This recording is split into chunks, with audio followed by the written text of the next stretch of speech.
Hello,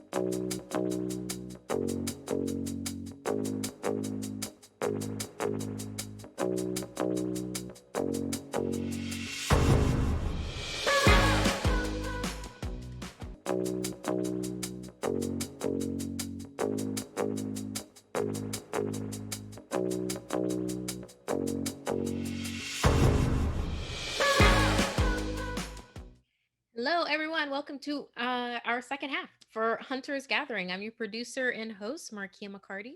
And yeah, during our first half, we did a recap of Rag and Bone, which is our Outbreak Undead campaign that we are doing on Tuesdays with Hunters Presents.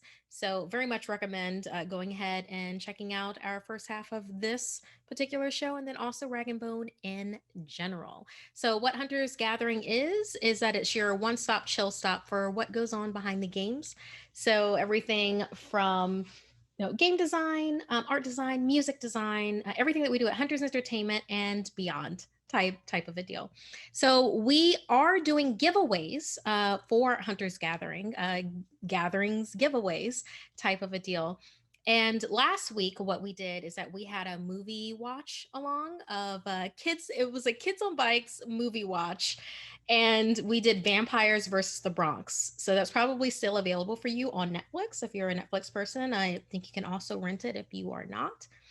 And with that particular show, we had on a number of Kids on Bikes people, including Dave. It was Dave Lewandowski and then also John Gilmore to be able to have that very fun time with. So we will be having a movie watch night again further in the future. So stay tuned for that. But what we did is that we had a giveaway for that particular show where we had a Kids on Bikes PDF bundle that we were giving away. And so our winner of the Kids on Bikes PDF bundle is with a drum roll. I don't know if you like that. It's an SNR drum roll. Samantha J from California. So congratulations. Very, very cool that you got that. Keeping in mind that this is a digital PDF, so we won't have to get a shipping address from you, but we will be reaching out for you. So once again, Samantha J from California, congratulations on your Kids on Bikes PDF bundle. So for the upcoming giveaway, because we're still doing gatherings giveaways, you can go to huntersentertainment.com/giveaway for everything that for, what is it that I have to do, kind of a thing to enter. But what we are giving away this week, because following the theme of our show, which I will say in a second, we are giving away Teens in Space PDF and also the ABCs of RPGs activity book PDF. Because with our episode that we have today, and I'll introduce him in just a second. We have Caleb Cleveland, our art director here at Hunters Entertainment, that will be doing a live illustration draw while we are also doing a scenario play in our chat, which means like our chat will be rolling for dice encounters with zombies. We're just gonna have a real good, cool, chill time, horrifying each other for this particular show. So, yes, once again, congrats, Samantha J from California. And hello, people in the chat. Go ahead and if you aren't a subscriber, and you have your Amazon Prime subscription that isn't latched on to anything yet, for instance, it's like, go ahead and give us a try. We've got some really great emotes. And then along with that, we have Foreteller Scry. If you're a subscriber, then you can log into Scry and you get a whole bunch of points that you could spend for resources for our Tuesday Night Hunters Presents campaign, which is, like I said, Rag and Bone. And, it's fighting zombies is thirsty work, thirsty, draining work. And sometimes all somebody wants are cocoa beans, but cocoa beans cost like so many points and we can't do it alone. So that's another perk for that. So, okay. So, for this particular theme of our show, we will be getting down and dirty with sketching with like Rag and Bone. And the person that we will be doing that with, like I said, is our art director, also creator of ABCs of RPGs. As in drawing ABCs of RPGs. He is, he's like the really cool college professor that you stay in contact with. afterwards, and it's just like good times. It's like you want to have Thanksgiving at his house. So yes, welcome to Caleb Cleveland. Thank Hello and you. Thank you so welcome. much. What a fantastic intro. Yes, I'd love to be the college professor that people will keep in contact with. Uh, that's like perfect. That's exactly what I want to be when I grow up. yeah. Give us just a little bit of background on you, and I also recommend for everybody our VODs for Hunter's Gathering. Go if you're not a subscriber. Then they are dropped on YouTube like a week later. There is a really great live illustration VOD where Caleb did with us and also created a character, my particular character for us for Ragnarok, which is an upcoming game that Hunters Entertainment will be releasing. So I do heartily recommend for you to watch that. Maybe after you watch this, because you know what? What is time? So might as well binge. Might as well binge on some Hunters Gathering. But yeah, if you can tell us a little bit more about yourself, Caleb, before we get involved into the drawing that we'll do tonight. You got it. Well, let's see what to say. Um, I've been a freelance illustrator for the better part of about 20 years now. For about 8 years, I've been teaching illustration, entertainment design over at Laguna College of Art and Design in Laguna Beach, California.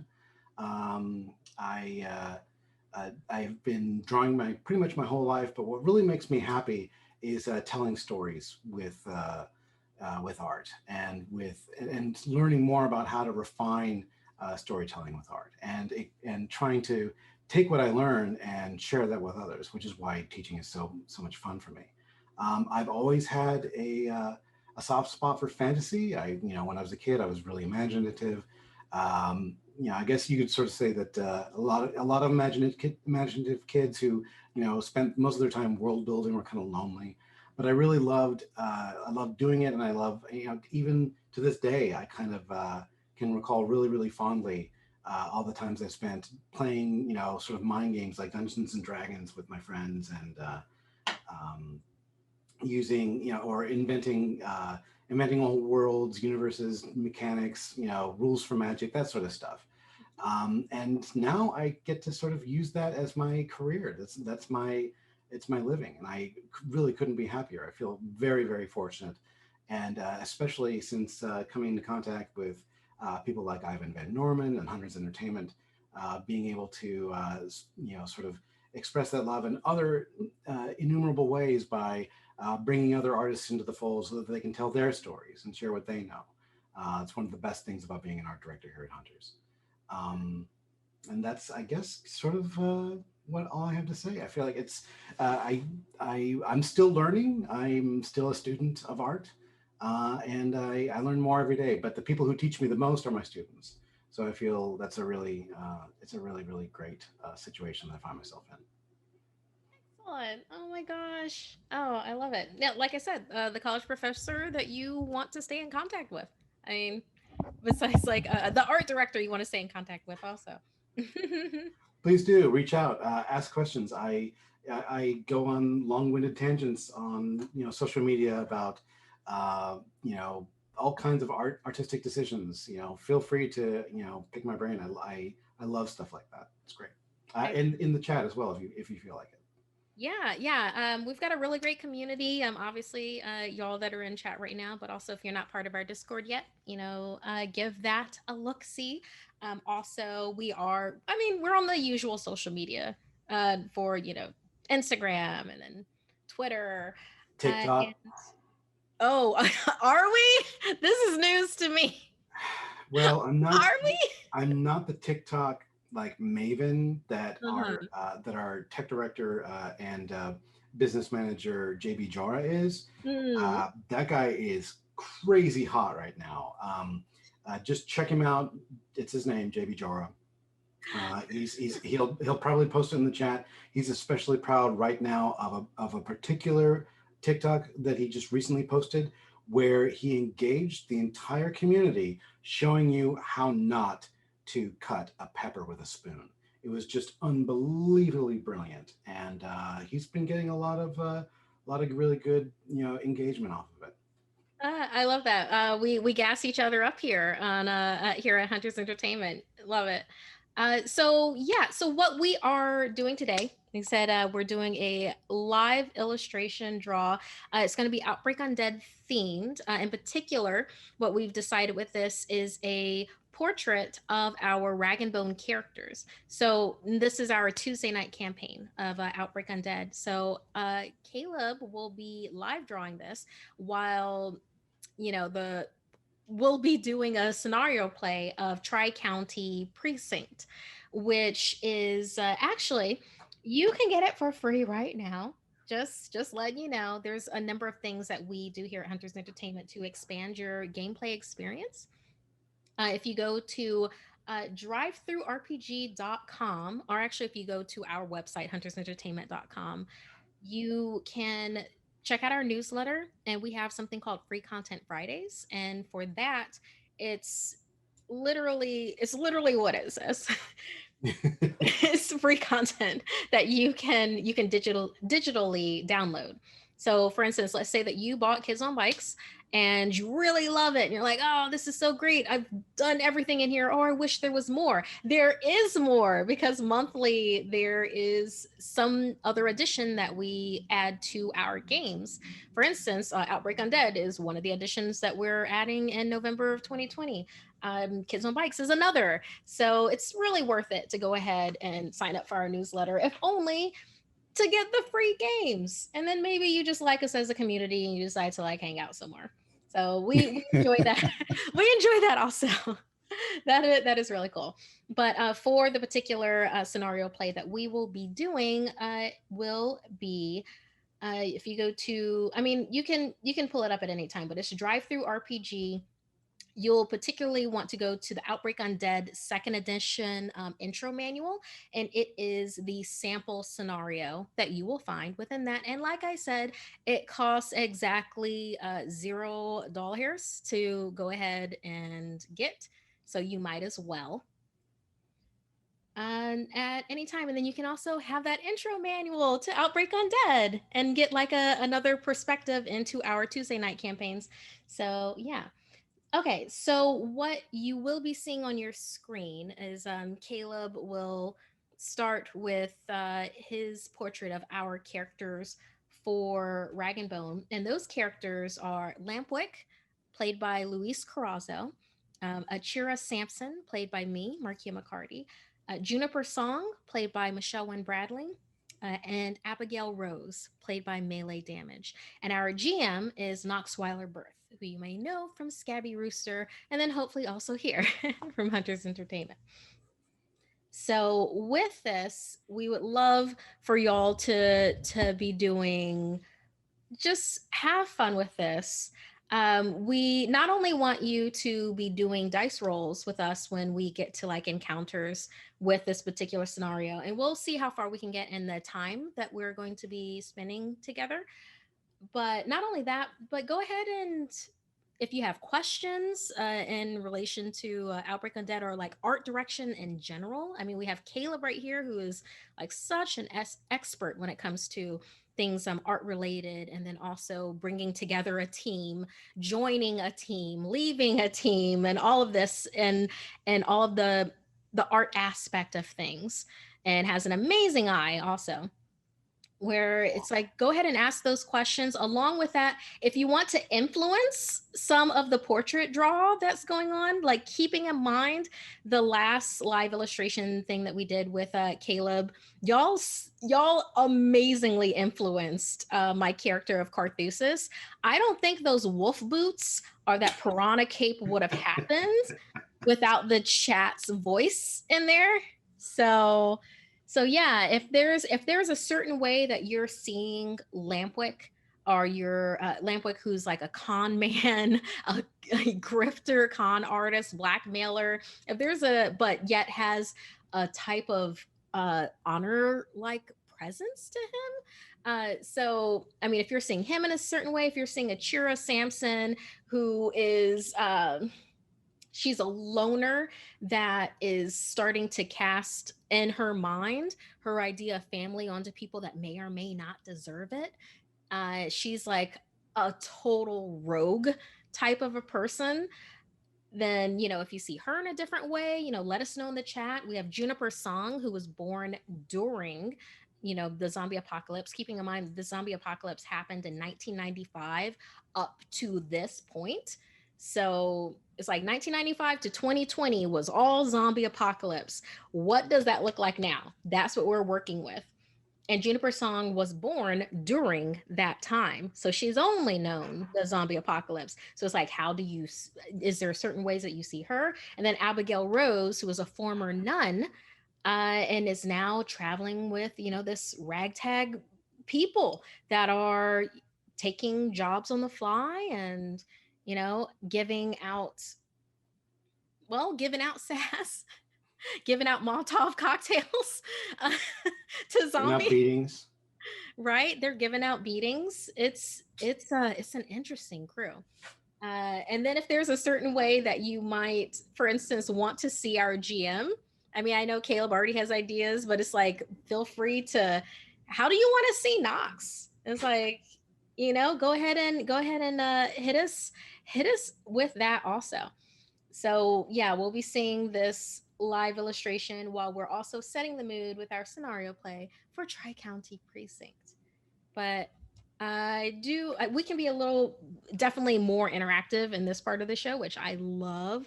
So don't worry, I'm not gonna like say like ages. I know that people can get kind of weird with their ages sometimes, but I love how right now in our chat that people are just like, hey, I'm this old. Be like, yeah, I'm this old, but I feel older. Like, I'm this old and I feel like the internet makes me feel even older. I like this Penguiny 11. I think just Like that. surviving 2020, I think we should all like qualify for AARP because this year Mhm. has lasted like 25 years. Yeah. Yeah. It's like Just the saying. other day I was trying to tell someone about like, oh yeah, you remember in June, 1,000 years ago? Yeah, June. For that. Oh, here's a really good question. Thank you, Alex underscore Red Eye, for your question. What is some of the process for placing an artist to a project? Oh my gosh. Um, Yeah, that's an. that's a really good question. Mhm. Well, should I get started and while I doodle and should I answer?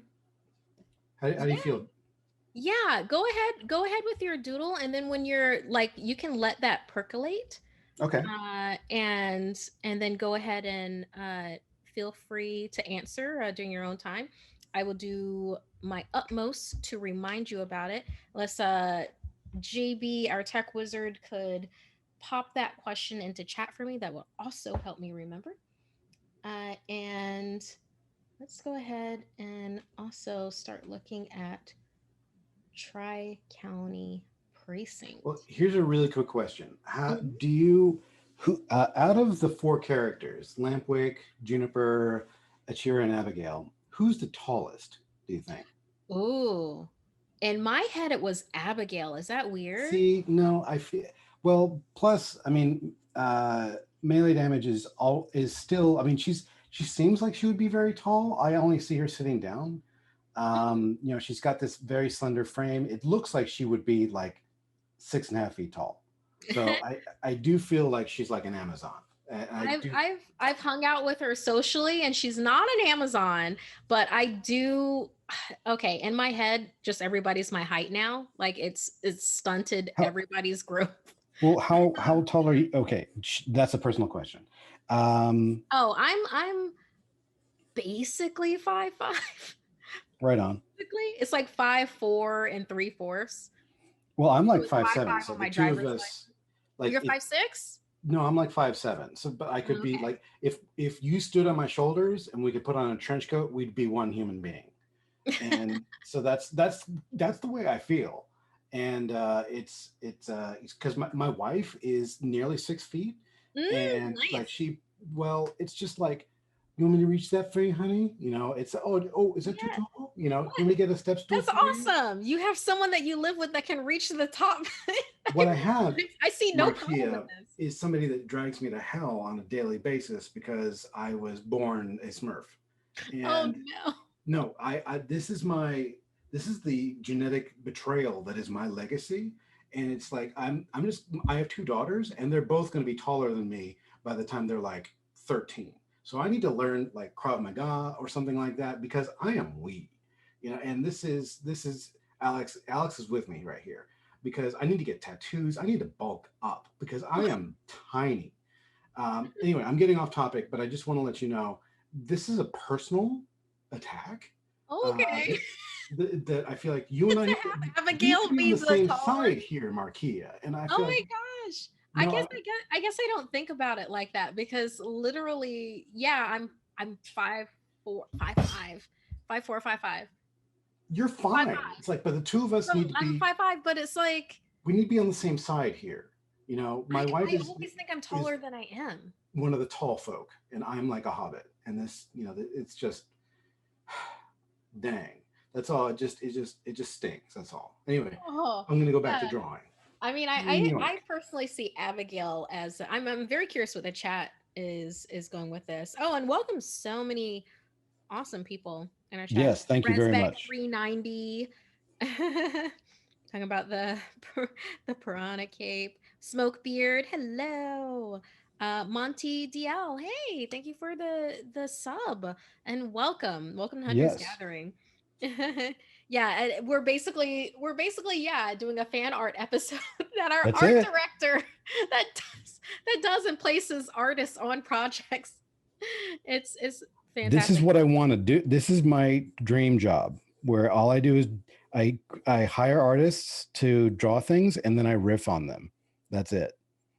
That's Excellent. yeah. Yeah, it's like being a story editor, which I do for my podcast, Something Scary, where it's just like, okay, great, you write the story, and I'm gonna tweak it, There you go. unless I have to rewrite it. And it's like, let's not get to the point where I have to rewrite it. And oh yes, Smokebeard, yes, this year has been the longest 4 years. It has. JB, why do you got to do that to me, dude? God damn it. No. I don't. No, I disagree. Oh, Um, for those that are just watching this or listening to this on video, JB put in the chat, is there anyone shorter than Caleb? We know that Caleb is 5'7". Thanks a lot. Thanks. I Caleb, got I'm shorter than you when yeah, I'm not wearing my boot. you're you're you're fine. It's like but this is like I, I'm I I'm wish I was taller. I'm an old I wish dwarf, I was a man. baller. We literally had that same thing in the first half of the show. Yeah, you're right. Yeah, Okay. I like that we're getting it's like Smokebeard's like 5'7". Monty DL is 5'10" on a good day. It's like a new sub. Um okay, Penguiny11 knows where I live also because they're like 5'5" and an extra important 3/4. Yeah. So almost 5'6". Yes. Yes. Those three Live that quarters, they life. matter. Live that life. I mean, That's I just right. think if the DMV puts me at 5'5", I really should get over my need to completely tell the truth and just say 5'5" and like live with it. So, but yeah, let's see. So yeah. For those that have joined us in previous, like there's been more than one in the previous VOD. Caleb did things very digitally, and this time we're getting like down and dirty with like, and that's what I meant with the down and dirty because it's like lead and charcoal and just like, oh, I love that. It's arts and crafts month, y'all. It's arts and crafts. It is. I'm so excited for where our Outbreak Undead campaign will end up going. Whether or not I feel like Nox is going to kill one of us soon. I feel like it's just going to happen. Obviously, It's it won't happen this upcoming week because we have a week off and we'll be doing Ragnarok. But I feel like maybe during the week of Thanksgiving we'll have like a meal like thing and Nox is going to kill somebody. Or the chat will. Alex Red Eye in chat says my buddy Nelson is 7 foot. What? Wow. Okay, so Oh, wow. No, my friend Muppet, well his like I guess his government name is Chris, but he's Muppet. Fair enough. He's like super tall. I think he's close to like 7 foot. That's I need ridiculous. to ask him again. But yeah. Yeah, people in chat are agreeing here. Uh Penguiny 11 is like, yeah, I gotta agree with the eventuality of a death. And then, oh wait, Penguiny, oh you didn't know we're doing a playtest of Ragnarok with our Hunters Presents people, like our regular crew.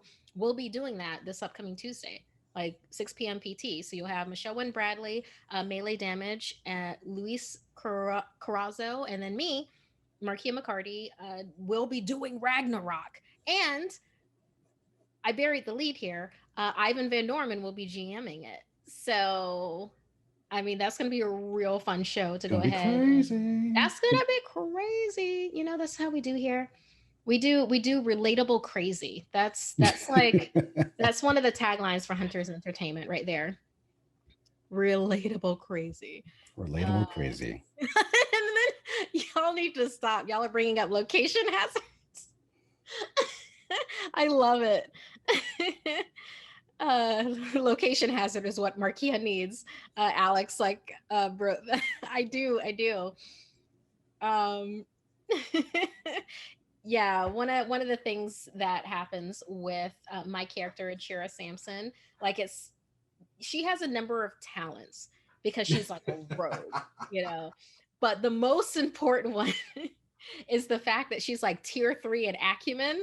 So if she runs into a location hazard, and that, from what I understand, um is a hazard that in a location that a GM can like toss at you. For instance, some of the ways that it's been utilized is like there's a literal riot that's happening in the streets while my character is like going through it, is a way that I got acumen points before. Another location hazard was my character attempting to scale a rickety a tree that was attached to a rickety and rusty water tower. So, like in those ways, I've accrued acumen. I'm sorry, competency points, and competency points can be utilized to help turn abject failure into something that could be passable if you like sacrifice them all. Another one of the things with like Tuesday nights is if we hit subscriber or follower goals, then Knox is very lenient and gives us one extra competency point. This is how incredibly powerful competency points are, for instance. So, yeah. Let's see. I like Penguin 11 is like, put that on a t-shirt, the location hazard. That's it. I think somebody's actually mentioned that or suggested it before. Yeah, yeah. Well, it's something I'm gonna keep on saying. I'm gonna say that. I mean, I need those points. And Alex is like, I pitched it. I pitched for us to have a location hazard T-shirt. We'll see how it goes. I'd get one just for that moment where I could be wearing a jacket and then just like unzip the jacket and be like, is that a location hazard? Okay, but you've been sketching. Let's go ahead and set Can our people see this scenario. already? Yeah, like right now, GB has it where while you are drawing, and it looks like we've got the faces of about 3 of our characters going on right now. And Wow. Yeah, Okay. I Yeah. love these pitches that y'all have here for the location hazard shirt. Penguiny 11 is like, and make the H in hazard the H in like Hunter's Gathering Oh, I emote love it. logo, which is like a campfire. It's like that's hot. I love that. Okay, so yeah, to establish this for Tri County Precinct. And also, while we're doing this, we are keeping this like nice, easy, and breezy. We would appreciate dice rolls from the chat when we get to them, like encounters wise, but also literally what y'all want to talk about. If you have any questions, if you have any comments of like of the characters that we're drawing, Lampwick, Juniper Song, May Abigail Rose, or Achira Sampson, that you would love included in this, let us know. And also Knox Weiler Birth, our GM, yeah, definitely let us know. Oh, Smoke Beard, thank you so much for gifting subscriptions. Oh, it's Resback Oh, 399. thank you so So much. lovely, so lovely. So nice. And then it's like, oh, log into Scry. Give some points to our resource points to our people on Hunters Presents. The Scry thing is the little purple box up in your right hand corner if you're on the app, with like it looks like a wizard's hat. So it's like you can check that out. So for those that, I'm gonna reposition my mic here and hope that it really doesn't mess up my audio too much, because I'm going to be facing mostly this way. Okay. Yeah. Just a reminder with Tri County Precinct that you can get this for free right now. Just go to drivethroughrpg.com and look for, and I kept this open specifically for this reason, look for Outbreak Undead Second Edition intro manual. This is the sample scenario that you will find. So we'll see how far we'll be able to get with this. And then also, we still have the question of what is some of the process for placing an artist to a project on our back burner. So Oh, we still have that in the back burner, and we will get to answering that. And if we don't, Alex, no, we will get to it. Don't We worry, will. we will. We All will. right. So, for those of you that know don't know me from other things, I'm also a narrator and voiceover actor, and along with that, I currently do something scary. It's like a podcast. It's a horror podcast, fictional horror podcast. So pretty cool. We're like number 5 in the United States right now. So that's pretty awesome, whoa. because there's a lot of fictional podcasts. We're number 5. So we'll That's try to, awesome. yeah. So you can find something scary on well, wherever you find podcasts, you can.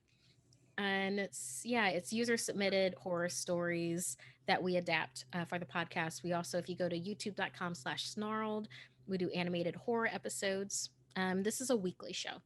So, but my whole point of saying all of that is I narrate for a living. Like narration pays my rent. So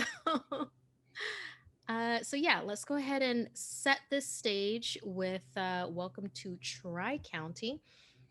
And like I said, oh, thank you, chat. Y'all are awesome. Alex, Penguin 11, Resbeck, Smokebeard. Thank you. Yes, number 5. That's pretty happy about That's that. actually pretty awesome. Yeah, it was such a surprise. Yeah, it was just like cool, cool. All right, so we're gonna set the stage for Tri County Precinct, the sample scenario. You can get on drivethroughrpg.com. And big thank you to Alex, our community guy. Also here, Alex underscore Red Eye, where I was basically like, I want to do a scenario play, but I want to have something about Outbreak Undead, and I had all this criteria, and he was like, hey, here's some choices for you of that would be exactly what you're looking for right now. And so yeah, thank you for putting this into my like into my vision. It's like I wasn't sure about where this came from, and I just really appreciate you. So, okay, welcome to Tri County, a historical town with an old Spanish mission at the center and predates the founding of the United States by over a decade. The town makes its home near a beautiful beach 5 miles away from downtown and hosts to two community colleges and a university. In this populous but quiet town, it is about to get much noisier. In the early days, summer, on the same weekend that the university and both college closed down for the summer, downtown Tri County becomes party central as the students celebrate the temporary reprieve of their studies. Every bar and restaurant is open to cater to them. And with this scenario, we have a newspaper clip. October 29th, blah, blah, whatever's years, time does not exist. The headline of the newspaper clip is Threat of Riots Escalate Tension. Worries over riots during the Halloween parade increase as organized protesters vandalize downtown and engage in attacks against police. Reported by United Press. Tri County. The police force is, as always, overextended and underfunded for this event. Thankfully, the police of Tri County are well versed with experience for this occasion, having to suffer the drunken college student parade like clockwork every year. This year, however, has been much different. There is celebration, but there is also fear and hate towards the police force. One of their members, rookie officer Nicholas Coughlin, was unjustly framed for a rash of murders among the college students, more than there had been in almost 50 years. Officer Coughlin was exonerated when he did his own detective work and found that he was framed by the now infamous Vincent St. Clair, and that many murders attributed to people previously throughout the past 3 years have been likewise framed by him. But surprisingly, the falsely accused remained tight lipped and all confessed, falsely, it would seem.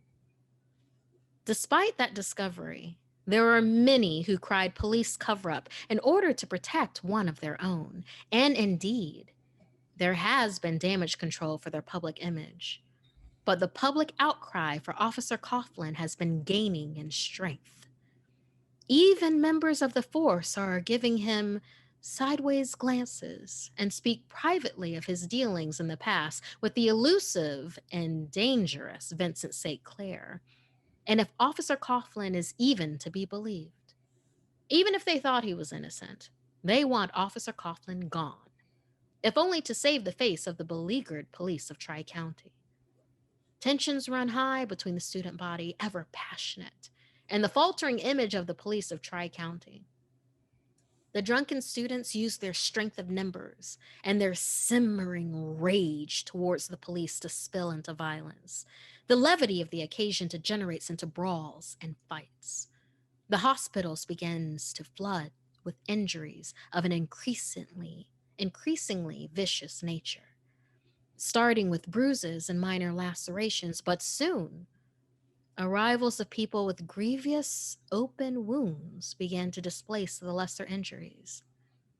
The four hospitals of Tri County swelled to bursting with victims of terrible injury, deep wounds with sections of flesh torn away completely, as if attacked by animals, and even bullet wounds from the gradually overwhelmed police as their crowd suppressing means become rapidly less effective against the mob of angry students. Within this crowd, another danger lies unseen. Their victims are growing in number, and even the location of the ever elusive Vincent St. Clair remains unknown.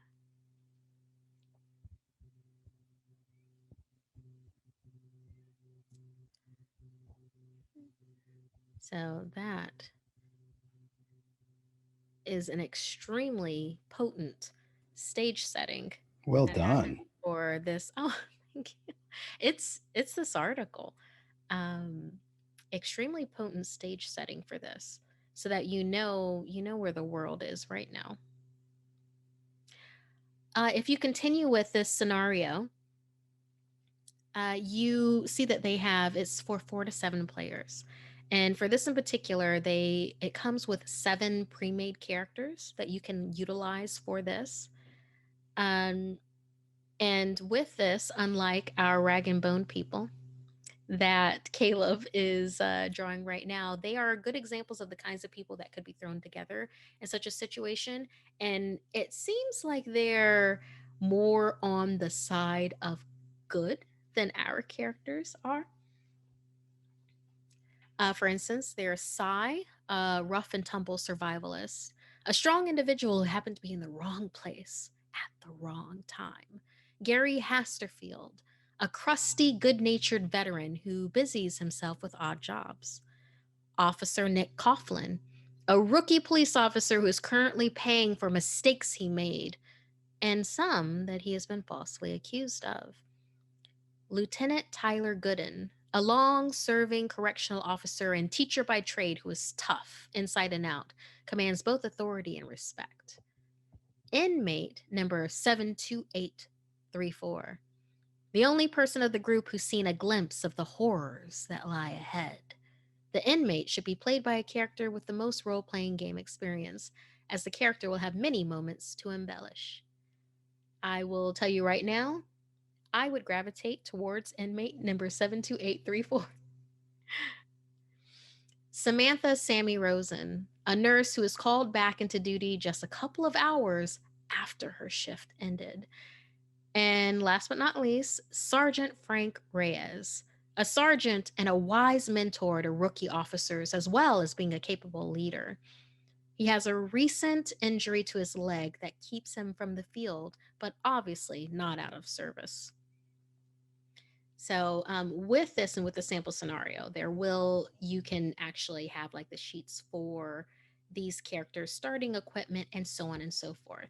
Usually, with this, what you would do is there would be a day one where you go into backstories of everything with these characters, and yeah, we pretty much get where they're coming from with this. Keeping in mind that while we're going through this scenario play, we I will be GMing more for effect with story than I will be for following strict the mechanics of things. Just because this is more of a flow of things where it's like we're going to be interacting with each other, and obviously like with chat. Oh my gosh, y'all are so nice. Thank you. I love that you like my narrating voice. Y'all are delightful. Um, so yeah, so don't worry too much about that. And we're gonna be rolling let's see. Oh yeah, I believe it's a D100, two D10s, tens and a ones die. So yes. 2D10s. So yeah, if moderators in the chat can hook us up with that, that'd be fantastic. Because basically, we are going to just continue on with day two, and we're going to have chat roll with that. Awesome. All right. So day two of the scenario that we've already set. And then for anybody like just joining us right now, you'll know that what Caleb is doing is this is a group portrait of our rag and bone characters that's going on right there. And I realize now that Caleb asked who I would think the tallest would be, but never said who I would think the shortest would be. So now I'm wondering. Now I'm wondering who's actually the shortest going to be out of this. Well, I was thinking that it would be Juniper since she's like the youngest. That's true. She still has some growing to do, right? So okay, so we're gonna continue with day two. I made you the second shortest because of my affinity towards, towards you, that towards your height, your stature. It's not a slam. It's that I feel like you and I share the same sort of like hobbit sensibilities, and I feel like that's I feel like that's an affinity towards you. That's all. I love that you go for a hobbit with it. Like we're halflings running around, and I'm like, no, like 5'5". We'll just say 5'5". I'm We're just just like trying. 5'5", I'm trying to make the best out of a short super situation. That's average. all. Yeah. Well, I know there's a lot of genderized things that come with height stuff. So keeping that into consideration, I still feel like 5'5" is a fine height to be. It Fine. absolutely is. No, I Yes, there's a lot of step stools involved because I I think I'm average, but I don't know. you are average at nothing. You are well above in everything, as we can hear with your amazing narration here. Caleb, you were a delight. Thank you. As are you. So, ah, yeah, for chat, yeah, we're gonna jump into day two with this. So, and also there's a bunch of notes that you'll see when you're actually, if you're doing this yourself. And day two is run narratively. So basically, the GM gets to make encounter rolls whenever they feel like it. So keep that in mind also when they do that, because I doubt that I'm going to be spending risk. It'll literally be like, I want to throw this in the chat. So be prepared for that. So with day two, Penguini 11, yes, so many step stools, so many. So day two, the doors are locked, the windows closed. You find yourselves trapped within the confines of the police precinct, and there are infected banging on the door, hoping to get inside and rip you to shreds. Welcome to Tri County.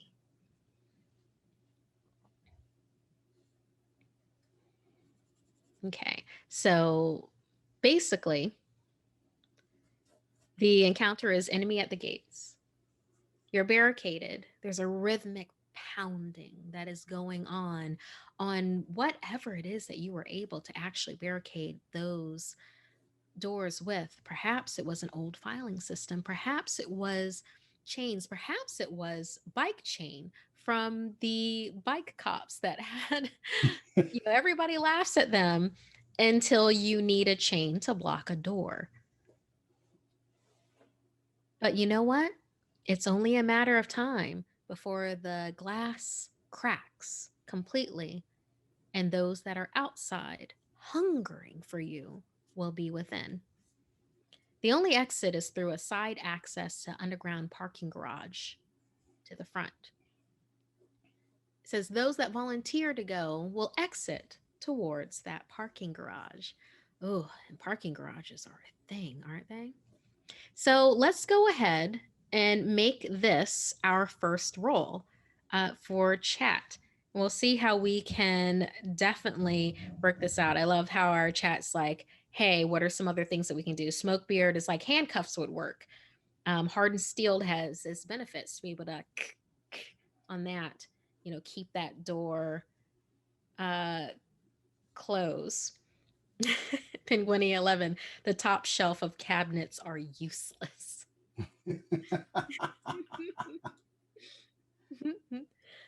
Okay, so Can't let's reach go. anyone. That's okay. I know. Let's go ahead and get some spot listen rolls with this, and go ahead and do D100. And I believe you can do an exclamation point D100 for a dice roll.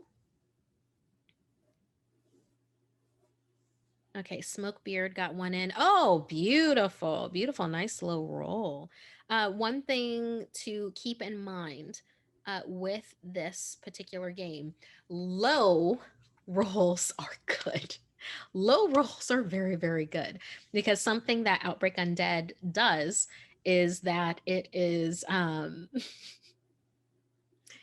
it's the reverse of what you think. When we do RPGs, we like to picture ourselves kind of like an exaggerated version of ourselves where it's like, oh, yes, me, but I can do parkour, or it's like, oh, yes, me, but I happen to be extremely good at jousting for some reason. So, yeah, so low rolls are more likely to give you the effect that you want or like degrees of success, which is something that happens with Outbreak Undead. We won't necessarily deal so much with degrees of success or failure because I have a number in mind for spot listens. And with this particular scenario, they will literally let you know, be like, hey, so here's what can happen with this degree of success, here's what can happen with this degree of failure. So it's a really good scenario to get into. All right, so let's see if anybody else wants to make a check. Feel free to like go ahead and do different checks because I'm a-okay with having it be like, hey, so for instance, you pass this, and then for somebody else be like, oh, for instance, you this just happened to you with it. So let's see what roles we have. So far, yes, low is good, Smokebeard. Okay, so see here. Do, do, do. Smokebeard had a 12. Oh my gosh. I wish I could get a a whole bunch of 12s um, with my campaign on Tuesdays because that would put me into possibly not failing too hard on expert skills, which have like the lowest percentage on them. Basic skills feel like they have like the highest and you can put like more stuff into them. So, Smokebeard, you definitely passed your spot listen. Let's see. And Alex underscore red eye got an 83. So, Bye, def- Alex. yeah.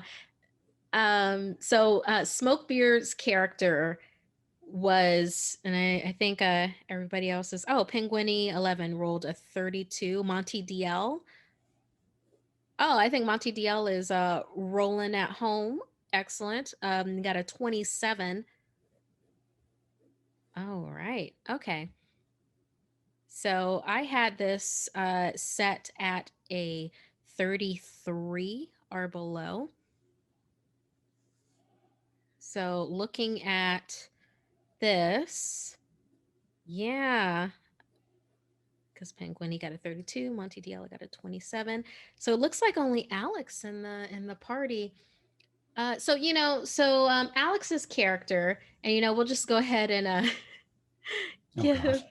Yeah, Alex's character. I'm kind of wondering who Alex's character was in this. Out of the characters that are given, I'm gonna just assign Alex a character here because it's just fun. Let's see here, Alex. Alex was obviously Gary Hesterfield, a crusty, good natured veteran who busies himself with odd jobs. So Alex was definitely Gary and was just not paying attention to anything else, was like too busy trying to I feel like they would have given Gary a gun because they like, oh, everybody knows Gary, Gary's a vet, he knows what to do with a gun, go ahead and give Gary a gun to like where he goes out into the parking garage. And Alex's character Gary is just like so completely worried about how it's like haven't worn a piece in like a while, and like all these thoughts are going on in their head. There is no way that they see the two infected that come out of the shadows right next to them. Everybody else in the party definitely sees. Um, Although some more than others are like, yes, it was noted, barely scraping by, like barely.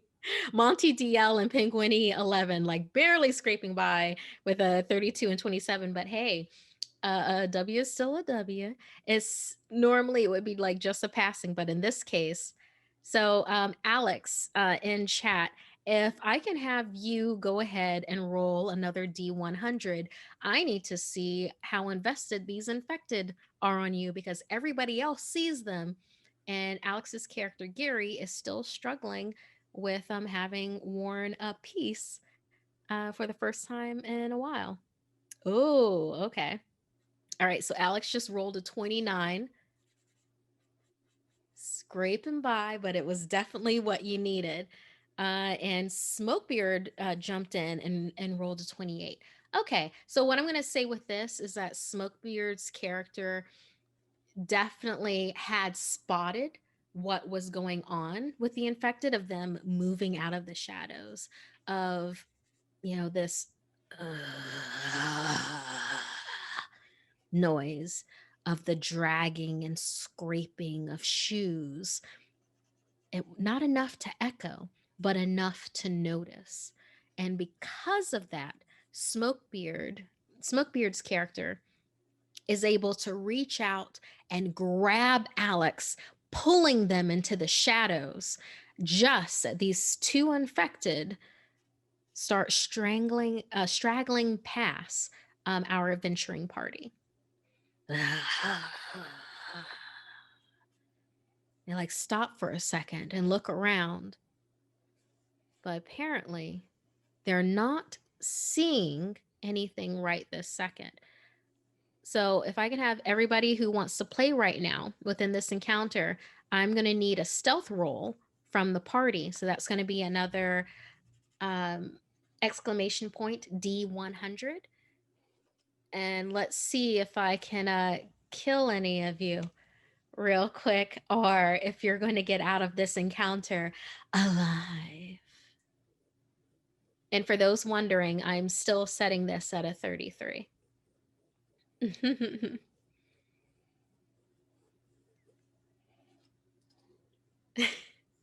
like how y'all are scared of the bot right now with our night bot.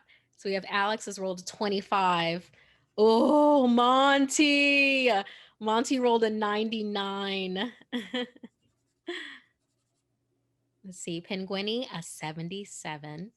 Yeah, give the night bot just a second to it's like a 5-second delay for everybody to roll, or you can roll at home and put the number in. And it's like, I trust y'all to put the right numbers because it's always more fun to either win or die gloriously than it is to fib about it. So yeah, if y'all also want to roll at home, see here. Resback 390, 86. Whoa, oof. Smokebeard 57.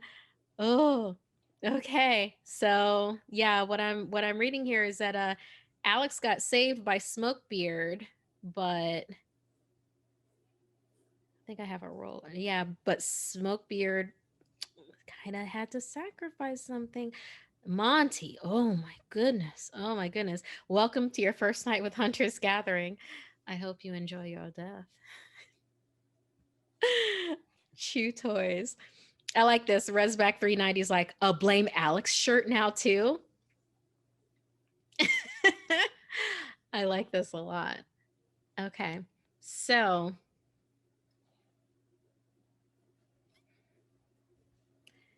mainly our party, except for Alex, rolled far over. Okay. So what happens with this? Uh, Gary, our veteran, who was looking down and scrambling with like having, this piece on for the first time in years, just not knowing how in the world he feels about this at all. Smokebeard's character reaches out, grabs Gary, Alex, and drags them into the shadows. With that, Gary's training like kicks in, and a move that it's fluid to them. It's muscle memory. They end up swiping like behind one of the columns that is in the parking garage, like as in going for cover. Unfortunately, with them doing that, this piece that's attached to their hip that they are completely they're not used to having it anymore. It scrapes along the concrete of the parking garage pillar. And with that noise, that the two infected that were about to pass the rest of the party by swing forward and looking straight at the rest of our players.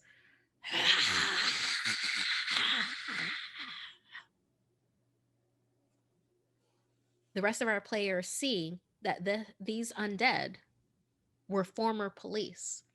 Attached to them, along with their uniforms, are the other police accoutrement, if one will: taser, guns, baton. But at this point, they are not here to protect and serve. They are here to feast, and they go for the rest of our party. So I need for those apart from Alex to go ahead and do a roll in our chat. Let's see, because all of you except for Alex slash Gary are seen right now.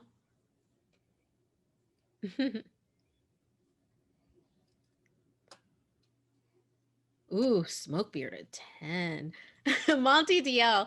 In any other game, your dice would love you, but you literally rolled a 99 before and now a 96. I love it. I love it so much.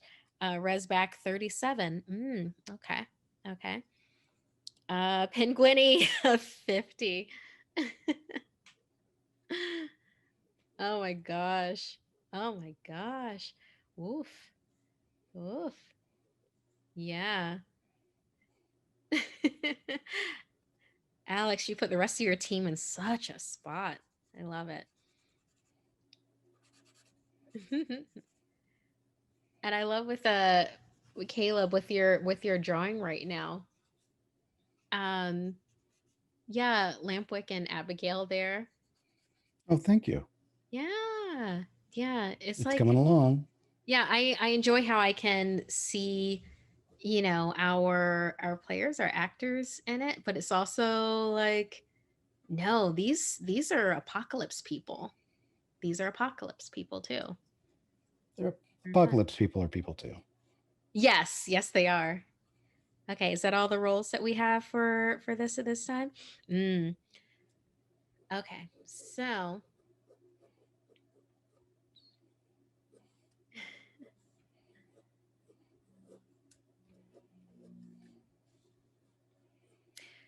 all right. So, in this world of Outbreak Undead, something to keep in mind is that once you are bitten, it's not an immediate, I have become a zombie. There are steps that you can take once you get to proper resources to try to mitigate some of the effects. And then, even if you're not able to do that, it takes a bit, or let's say some more bites, before it'd be more quick acting on you.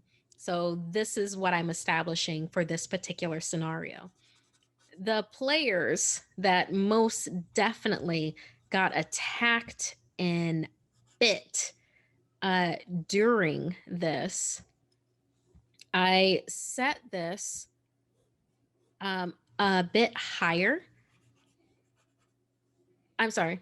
I had, yeah, I had set this a bit higher than it was previously. Remember, my previous two rolls were 33. This one I had set at a 44. Don't read anything into this, but if you rolled under a 44, you did not get bit. If you rolled over a 44, here is what happened to you. These two infected, one of them immediately seems to go towards the scritching, scratching noise that it saw. In that process, anybody that came between it and that scratching noise was immediately in its sights. The other stood there and fully recognized its surroundings, and at that reached his arms out wide and leaped towards a member of your party, specifically towards Monty DL, who was standing there almost like a vibrant light, and in this case was very much a zombie magnet. The bite wounds that all of you are inflicted in, anybody who rolled above a 44, tend to be on, not on the neck, it tends to be more on limbs, ankle, forearm. Nothing that's within the torso or neck or head area. You're able to battle and beat down these particular two infected to get them away from your party, but at a type of loss. So, Alex, can I have you just go ahead and roll another D100? I want to see if Gary is able to put these two zombies down. This is going to be a heck of a roll. We'll see how this goes. Come on, Gary. Alex rolled an 87. Oh, yeah. That's just not fair. Yeah, I know. And doesn't it feel like any other game? Any other game? Isn't that a role that you would love? Welcome to my world on Tuesdays, everyone. Welcome. I think we need to get those blame Alex shirts. I think you're right. Those blame Alex shirts, or at least a sticker started.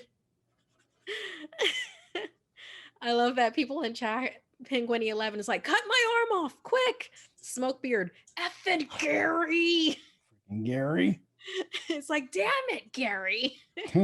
Classic Gary.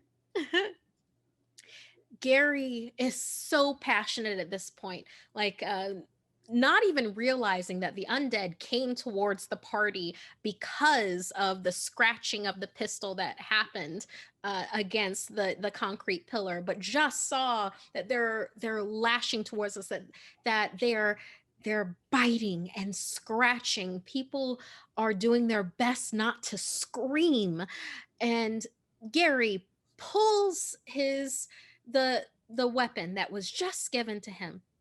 It's a 9mm, and he aims, and two shots ring out into the parking garage. Both of them miss. Not only that, but Gary realizes that the reason why the rest of the party wasn't screaming as they were being bitten is because literally a loud noise would attract any other zombies that were in the vicinity. And at that, everyone hears magnified coming out of different other areas of the parking garage. Effing Gary. It's like, Gary. So there is a number of things that are pulled from this. Like, if there's anybody in chat right now that wants to make a roll for grabbing a weapon off of one of these two undead police officers because they are close to you, go ahead and do an exclamation point D100. So if you if you want to do that, if there are any characters that don't do this role, then I'm going to let you escape. Anyone that does do the role, that's going to be what you have to live with right now. We have Smokebeard with a 68. Monty DL says, I did better, a 75. Resback 390, a 12. Very nice. Yeah. So we'll see here. And we have Alex rolled a 92. Penguiny 11. Go ahead and do another roll. Just give it like 5 seconds. Alex, Gary's character is just like.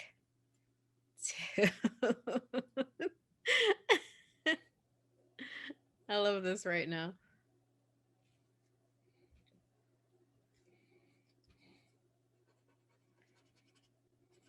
Okay. And 41 for Penguiny 11. Okay, so this one I had set lower for everyone because it's still you trying to grab something off of the undead. Like literally you're in that zone, and instead of instinctively fleeing, you're going for it.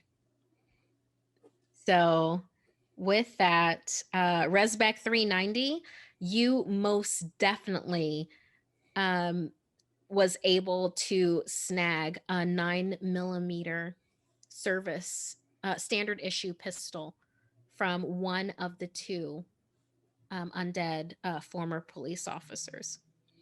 So you definitely now have that in your possession for, let's see here. Yeah, I had popped this back down to a 33. Oh, Alex Gary got a 92. Monty Diallo 75. Let me see here. Dun, dun, dun. Anybody else? And then Penguiny 41. Okay. Yeah, 33 was like the prize piece. But next up would have been Penguiny. Penguiny. So yeah, this is what happens. Uh Alex's character, Gary, goes for the zombie former police officer that had come directly towards him with the scritching and the scratching against the column. This At the sound of the explosive percussion that comes from Gary's service pistol, the police undead that was somewhat focused on the party trying to get to the noise then immediately zeroes in on Gary, lunges for Gary. Gary, you definitely lose that service pistol with this. Oh no, So Gary. that is on the ground now. Because Penguiny got the closest possible out of those rolling, Penguiny 11 is able to stoop down and grab your service pistol. Well, Gary's former service pistol. Right now, Gary is struggling with the undead. Everybody else, you did not you did not get anything else off of those zombies. And in fact, now I strongly recommend for the entire party to try to exit the garage. If you want to stand and fight, let me know. But otherwise, go ahead and give me an exclamation point D100. Alex / Gary, you are still fighting with the undead. So your D100 will be whether or not Gary go bye bye at this particular point. Can I interrupt just for a quick sec, Markia? Yeah. What kind of gear or weaponry would Achira have? Achira is extremely roguelike. So she has a number of pockets and places that just you don't really realize they're pockets until she pulls something out of them or she steals something and puts it in there. Oh, okay. Yeah, she's extremely stealth based, like extremely. Okay. Thank you. Yeah. So no overt weapons or anything like that? No, she has a hand scythe. Oh, That that's right. she's That's right. extremely lethal with that, and she has a long gun, and it's almost like a bit of a fake out because people would look towards the long gun first and not even, it's kind of like No, left hand doesn't know what the right hand's doing, type of a deal. Oh, Hmm. when you say a long gun, you mean like It's you like mean a like 22 rifle. oh, okay, gotcha. Yeah. And I Sorry. apologize if I didn't say that right. No, no, no. I don't You're great. know. I don't know I didn't know that. if you meant like a when you said a long gun, I immediately thought of like a one of those Wyatt Earp cowboy pistols or something like that, like an old Peacemaker, but with the elongated barrel. Okay, so oh, Oh, Alex anyway, slash Gary's character got a 31. Whoa, someone wants to live. Look at you, Gary, trying to live. you can do it. I believe in you, Gary. Alex slash Gary. How did you picture Achira? I'm curious, Caleb. Well, I guess like sort of like what you imagined. You know, everything's sort of kind of athletic looking. No, you know, just a very sort of an active silhouette. Nothing popping out. No baggage. Maybe I mean, if you might have a couple like pouches or you know like um, no bandoliers, nothing like that, nothing overt. You know, whatever you've got, you know, is literally is like hidden in your jacket. That's I No. guess yeah, I guess that's immediately what I thought of when I thought of Achira. Um, but then you said that hand scythe. I'm like, where would you keep that? And then I realized there's a million freaking places you can keep like a little garden implement. I mean, it's that's what it is, right? It's like those little gardening scythes. Yeah, yeah, it's exactly like that. So, Right, like a hand scythe isn't like, and the way that I picture it isn't, like the Reaper size thing. It's literally like, like a little moon, sh- right. a crescent shape where it's just But like, like no bigger than hey, like that. So I mean, exactly. you could put it on your back. You could put it, Mhm. you know, it could be on your in your jacket. Yeah. It could be Fashion any a number of long different pocket places. or like rip out some seams to like Exactly. have it And in then there. you blink and it's gone again. Exactly. That's exactly what I'm thinking for her. I love for our chat right now, like Resback 390 was like, "Can I try to help Gary?" And then they're all like, "Well, if Gary's already bitten," and then rolled an 8. And everybody's like, oh wow, well maybe he's still in it. Yeah, well, Gary rolled below what the number was, which was a 33 again. That's like my base number. And Alex ended up rolling a 31. So, Gary lives to fight another zombie type of a deal. Smokebeard ended up rolling a 68. Whew. Whew. Man, Dang. I will say, wow, Monty DL, Major League Toast with a solid 100. Oh Any other no. game? Any other game? Ah, like the loot you would be walking away with a solid 100. Uh, need this show logo. Ah, I know.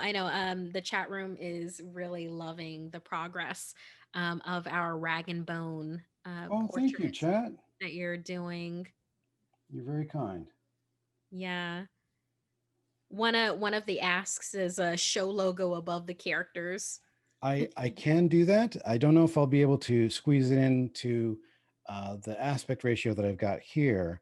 Might be Yeah. a little tight. Let me check out the what's currently on the stream here, so I can see. Yeah, actually, I could probably swing that. Yeah. Let me see if I can. I'll just have to sort of squish this down just a hair. I think it looks fantastic. Thank you. You're very kind. I no, I'm speaking just reality here. Like it's like dysfunctional family and That's it. directly into my veins with dysfunctional family. Found family in a zombie Mhm. apocalypse. That's my jam. 100%. Okay. So let's see, with our lowest roll was Resback 390. And then earlier, Monty DL. I go through lots of characters. yeah, I mean, Resback is kind of killing it with these rolls. They had a 12 earlier and now they have an 8. Nightbot is wanting them to live.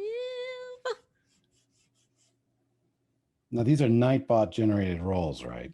Yeah, yeah, these are Nightbot generated. It's like 5 seconds between like each one. Either that or they roll at home and then like will let us know like Monty DL is doing right now. So okay, so this was who's getting away, and we were like, was Gary dying? And it was set at 33. So, and because Resback said it, yeah, I'll also we'll see. We'll let Gary go ahead and live to fight another zombie. Okay, so our lowest rolls with this, Resback is going to get like a super victory with this. Oh, Oh, Smokebeard with your 68. Oh, oh, oh. Okay. All right. So what happens with this? Resback 390. Their character is looking around at these two undead former police officers that are trying to chomp and chow down on their party. They realize that the sound has gone off, that, you know, this will be the party's just gotten started type of a thing. Resback, seeing that Gary is now basically doing the tango with one of the undead, service pistol has been dropped and already recovered. Resback 390 does this incredibly agile move where, utilizing their own body weight, they grab the back of the utility belt of the undead former police officer and just use their body weight to fall back and flip the uh the undead away from the party and then also away from Gary. And there is actually a substantial that happens as that undead lands spectacularly horribly onto their neck in a certain way. And for right now, at this point in combat, that would be their turn, and they are out of range right now for the party. The other undead has gone straight for, yeah, the other undead has gone straight for Penguiny 11 and also for, I believe it was Smokebeard. Yeah. Penguiny 11 got an 88, Smokebeard got a 68. And yeah, don't worry. Monty DL with your 100. We'll we'll be getting to that. The second undead then goes after both Penguiny 11 and also Smokebeard. Between the two of them, there are, if you've already received a bite, an additional bite that is given. However, just when it seems like it would be on a part of the body, such as a torso or neck, Monty DL throws themselves, like launches at like their full body weight at this undead zombie, trying basically to be like what is it, a fully moving force reaches an unstoppable object kind of a thing, just basically trying to knock them out of the way. Unfortunately, that undead seeing from the corner of their eye this hurtling force of Monty DL, instead releases Smokebeard and Penguiny and wraps Monty DL into their embrace. And with a 99 and an 100, 99 before and an 100 now, that zombie totally takes a bite center mass, like here. And also with that, Monty DL lets out this piercing scream Oh that no. would attract further undead to your location. Ooh, these zombies are they're just having a real good time right now with y'all. So, but we will say with this, Gary did roll a 31. Gary, after having been saved by Resback 390, looks and sees Monty DL, screaming to the heavens with zombie like locked on their neck. Yeah, Gary was not good with the pistol, and he doesn't even know what happened with that.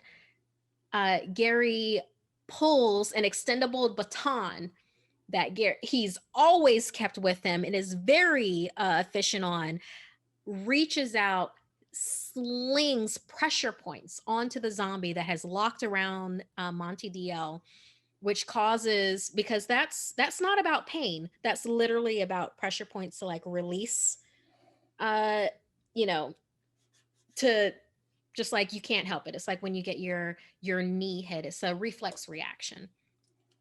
So because Gary with like a flurry of his extendable baton, like whap, whap, whap, whap, the undead police officer ends up, their arms, spread, releases Monty DL, who then reflexively knocks them in the head and down to the ground. The rest of the party then is able to make a run for it with this sound of that's starting to echo in the parking garage behind them. And I will say for this is a heck of a scenario for y'all if y'all want to try this out. There's obviously a whole lot to this, and we're starting to reach our 30 minutes left in the show type of a type of a deal. So there's no way we're getting to the end of this encounter. But No. we will get to points. We will get to points. Okay. Okay. Sorry.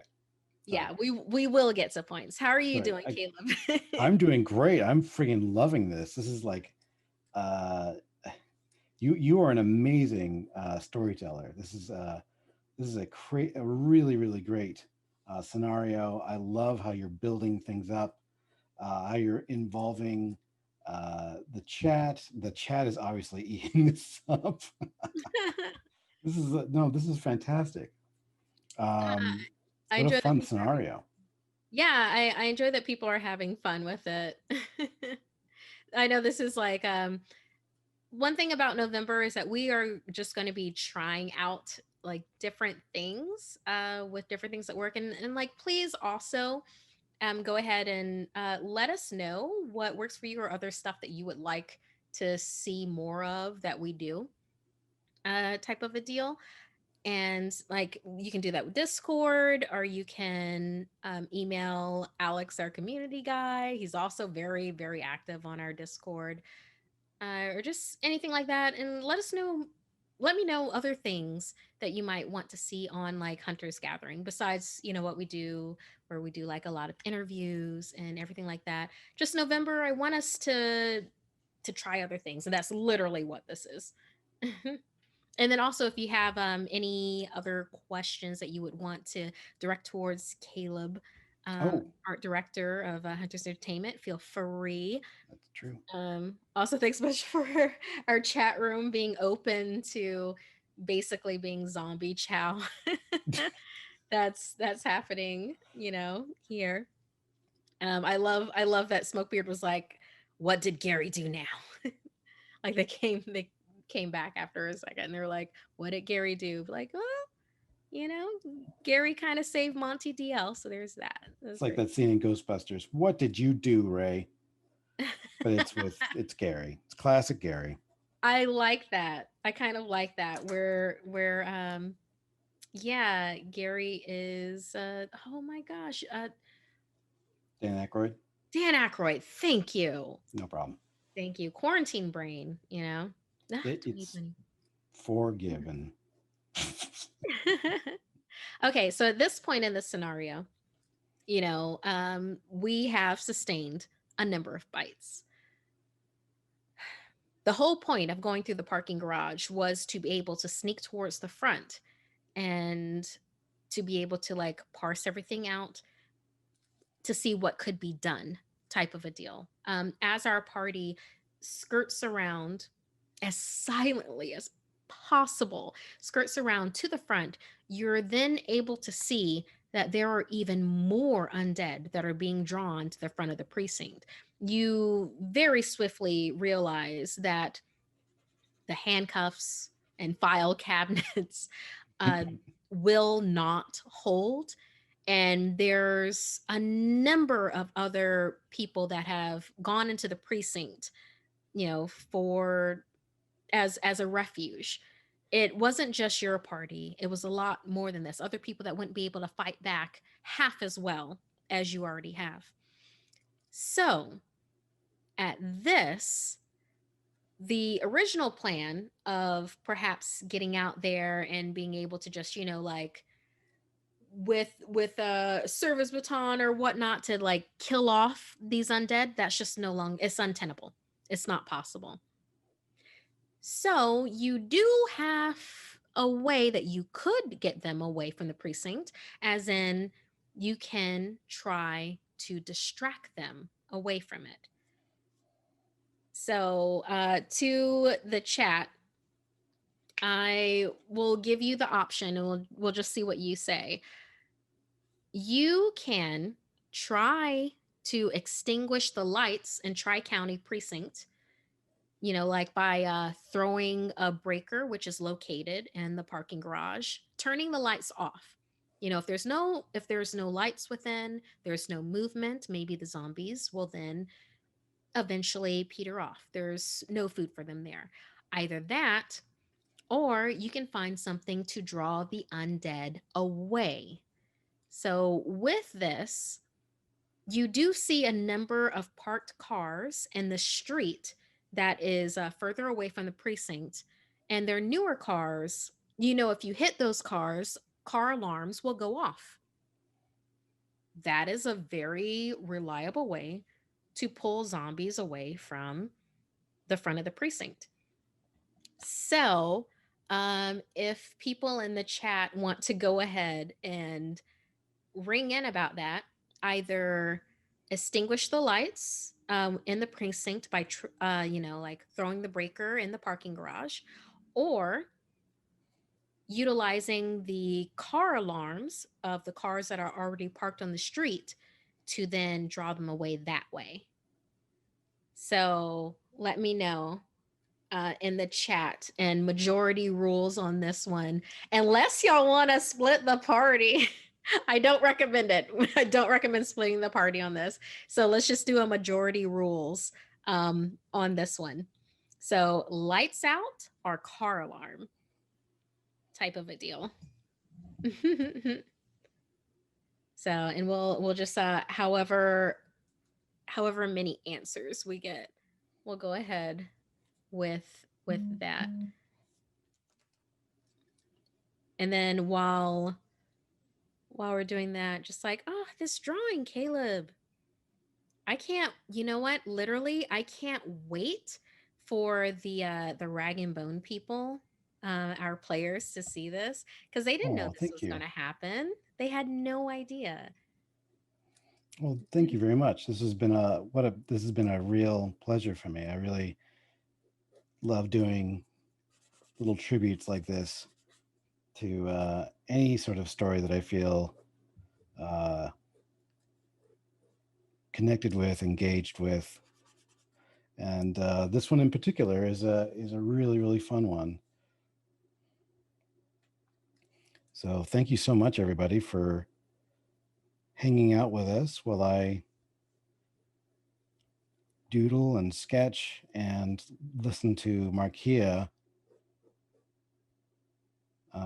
do an amazing job at corralling a whole chat room full of players. I feel like that's pretty amazing. This is just thank you. This is flatter.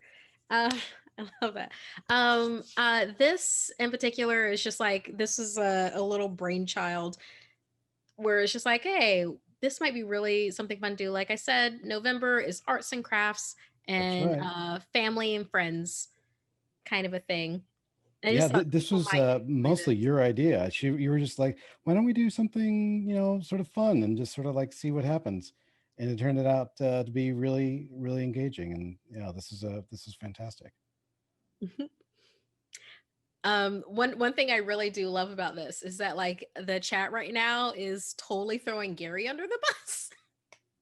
Gary kind of, well, when you really think about it, he kind of deserves it. I like Resbeck 390 is like, do I have night vision? You know what, Resbeck? You did a really amazing roll before, which did that like really awesome, flippy back. Uh Resbeck 390, if you want to do a dice roll right now, we'll see if maybe the police officer that you flipped had night vision goggles on the utility belt to see if you could see that. But yeah, so go ahead and give me a roll, exclamation point D100, and we'll see how that's going for you. Keeping in mind, if that rolls high, something else will happen to you. Um, yeah, let's see. Penguiny 11. If someone asks us if you're a god, You say yes. you say Sorry, yes. sorry. That's I have to finish the line. Yeah, yeah, no, I completely get that. It's like what is it? Are you the what is it? Are you the Are you the gatekeeper, or are is you the it is key it are you the master? gatekeeper? Or is it like are the key Are you master? the are you the key master? Yes, Like, yes, yes, I yes, I am. am. There's only Zool. Okay, so we had Monty DL that was like lights out. Let's trip that breaker. Penguini 11, car alarms, Smokebeard, car alarms. Resback is going to get back to us with that roll, but also they were car alarms. And then this is where people just started throwing Gary under the bus, where they were like, We throw Gary, Gary onto a Gary, go and stationary car. go and hit the cars. Don't Resback stop hitting them until you find one. Yeah, Resback, just so that you know, for the whole pistol thing, if you fire the pistol, they're going to be attracted to your location more than they will for something that you hit. If, let's say, yeah, if you aim for one of the cars, they're going to go to both ways. They're going to go to you and they're also going to go to the car because that is a big bang while the car alarm is an annoying continuous thing. So there will be a number of them that will go towards the car alarm, but there will be a number that go towards you because you would be the first sound that they heard. So I love that Penguiny 11 is like, save the bullets. Gary is totally bait.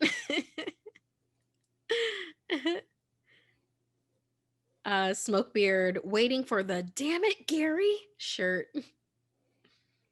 Okay, it Oh, looks like we're team. Oh, there it is, Penguiny 11. Thank you. Are you the gatekeeper? I am the keymaster. there you go. Thank There you. is no Dana, only Zoo. Zool.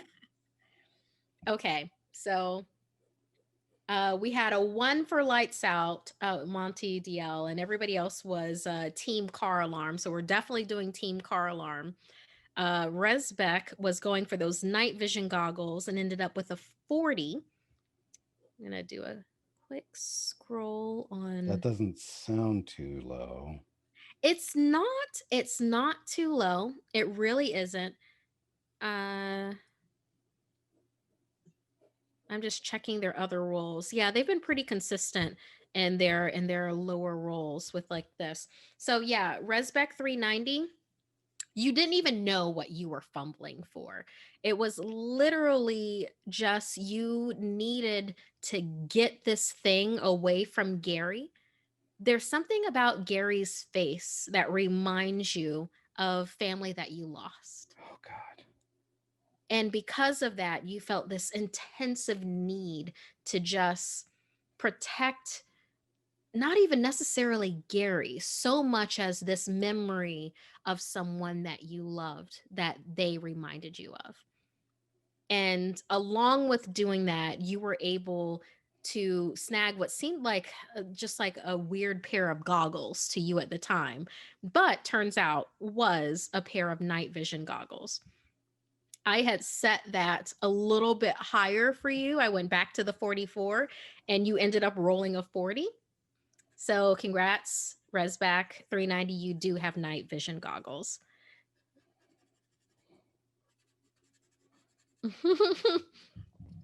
I love all these questions for Gary now. It's like, Gary, this is from Smokebeard. Gary, were you in track? How fast can you run? And and then Alex, he is a crusty vet. He might still be in decent shape. Penguini 11, did Gary keep up with his cardio though? Oh, hey, not always weak. Hey. It's like, not gonna lie, I'm kind of imagining a Kia cooking show right now. How did you know I cook? I do. I like to cook a lot. I do that sometimes with friends. We'll do like a Zoom call where I'm like, oh, it's gonna take me forever to cook this insert dish here. Be like, let's just call for a while and then I'll just cook. That isn't me being like, and now I have the roasted pepper tomato soup. And you're just going to saute this cut okra real quick. It's like I don't do that. It's just talking regular while tossing things into pots and pans. I love it. Oh, Alex Red Eye survival cooking with Markia. That's hilarious. I like that. Okay, so we are Team Car Alarm, and Gary feels the it's like, when you can tell when people are staring at you and they expect something from you, that expectance. Gary is standing there next to the rest of his party and he feels that expectance sitting on his shoulder. When he looks over, he sees that everybody else, save Monty DL, is staring hard at him. And then at that moment, Smokebeard asks, Gary, were you in track? How fast can you run? uh, and then Penguini 11 is like, the car alarms. If someone tripped the car alarms, it would draw them away. And then that expectance just sits on Gary. Gary looks at them and looks over at the car alarms, the cars lining the street, and goes, okay.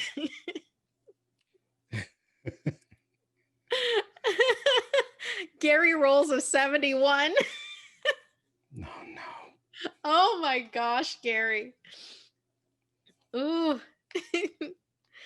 Okay.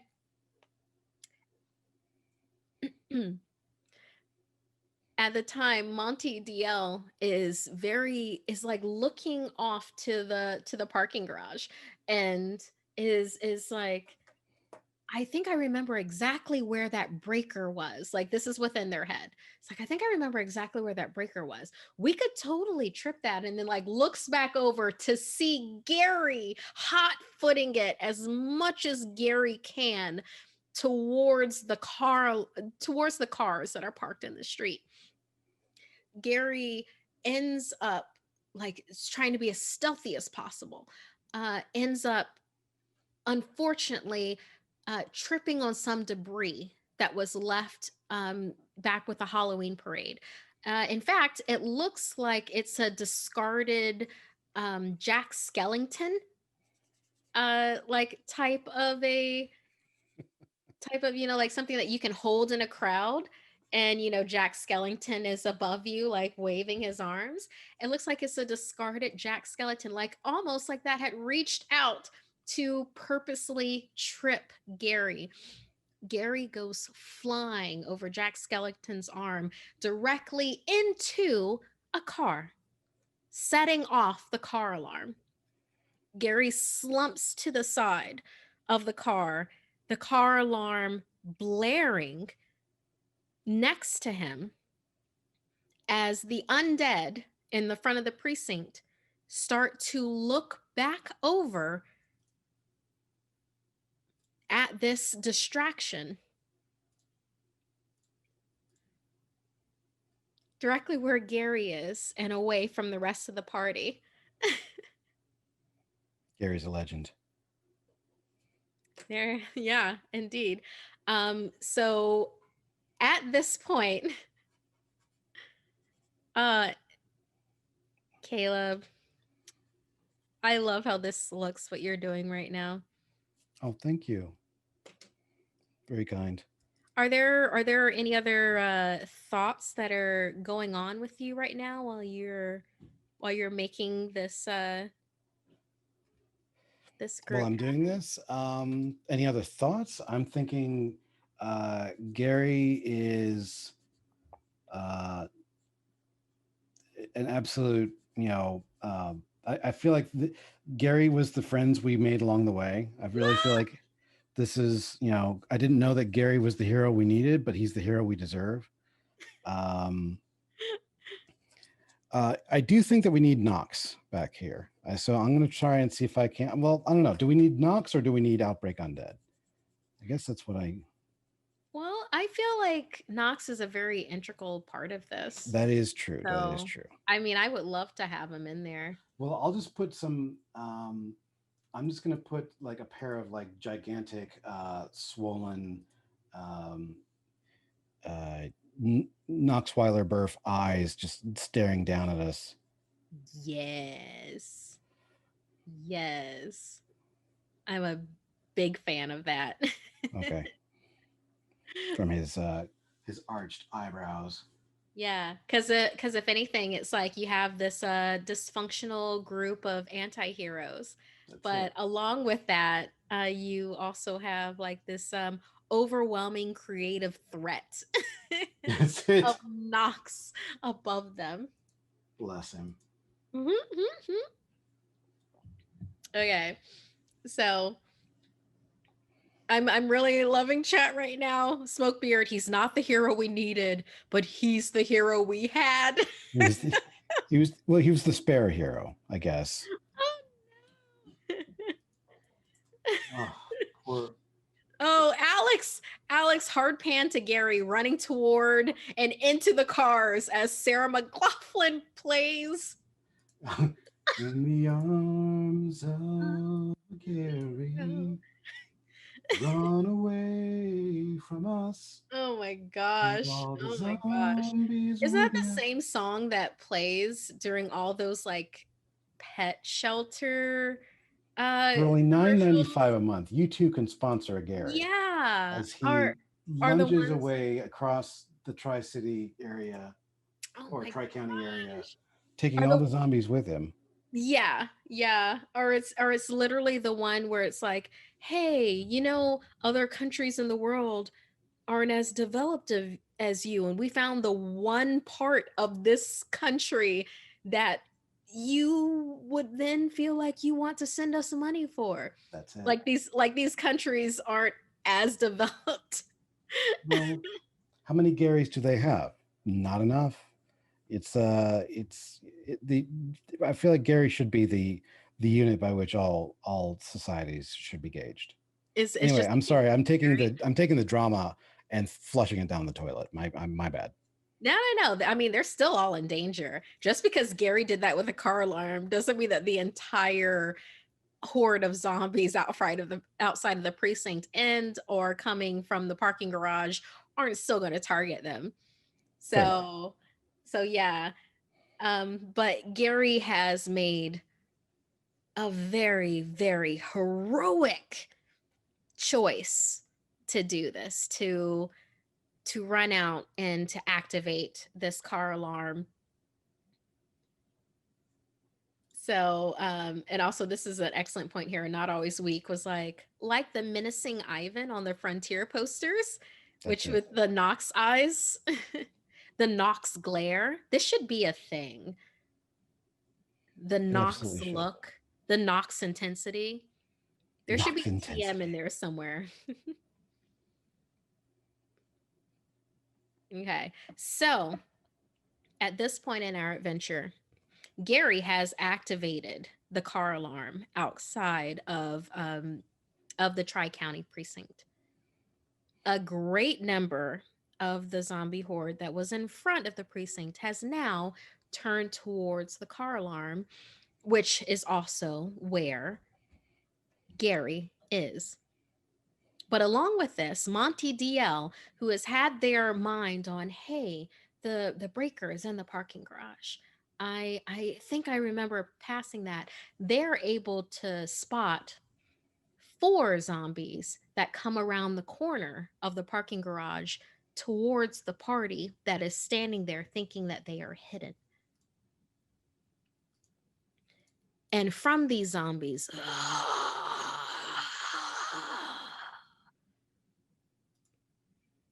comes out as they start heading directly towards the party. Car alarm going off over here. Hordes of zombies, part of the horde of zombie going towards Gary, but the party is not safe at all. And with this, I want, yeah, Gary, I want for you to give me a role because Gary, Gary is a veteran, and along with this, worked a number of odd jobs. I think Gary would take this to the next level and try to continue to be a further distraction to then get that car further away. Either that or continue down the street whacking other cars to cause a bigger distraction. So, depending on your role, Gary's either going to successfully get into this car, hot wire it to basically be safe and steer like the zombies away, or Gary's going to be like whacking cars while he's walking and the zombies are following him. Everybody else in the party, I want to see if these zombies see you. So you will be doing a stealth roll. This is still exclamation point D100. So we don't have that many encounters. I'm sorry, we don't have that many rolls before we're going to have to end this encounter. So I'm going to have some major consequences for what is about to happen for us to be able to bring this to a successful, well, let's say successful, satisfying conclusion at this point in time. So go ahead and give me your exclamation point D100 rolls. Remember to give it about 5 seconds if you see that somebody else has come in.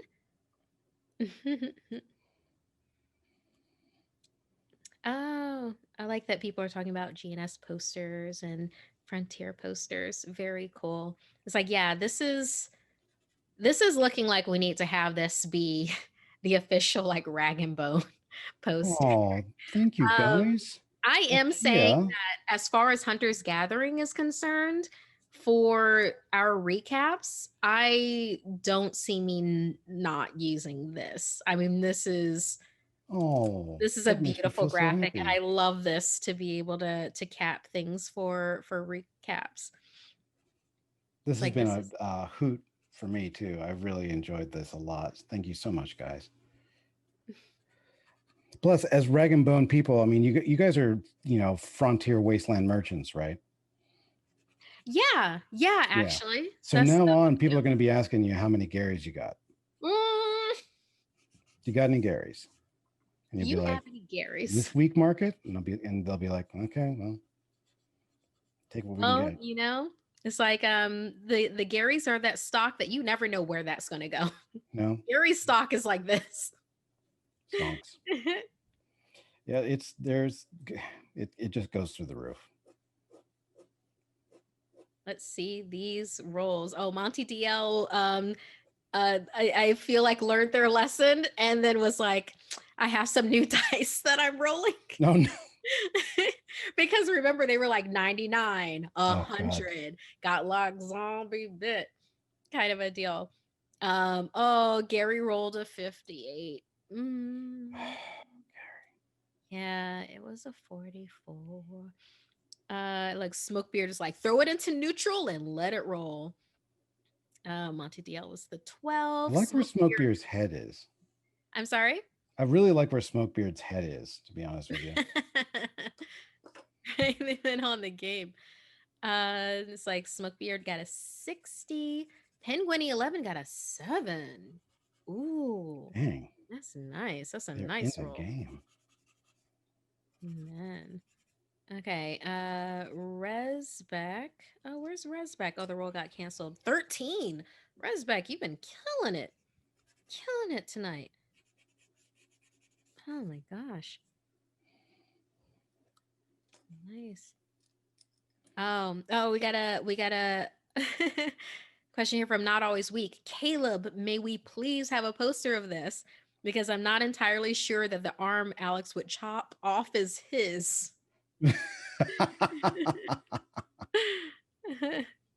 All right, fair enough.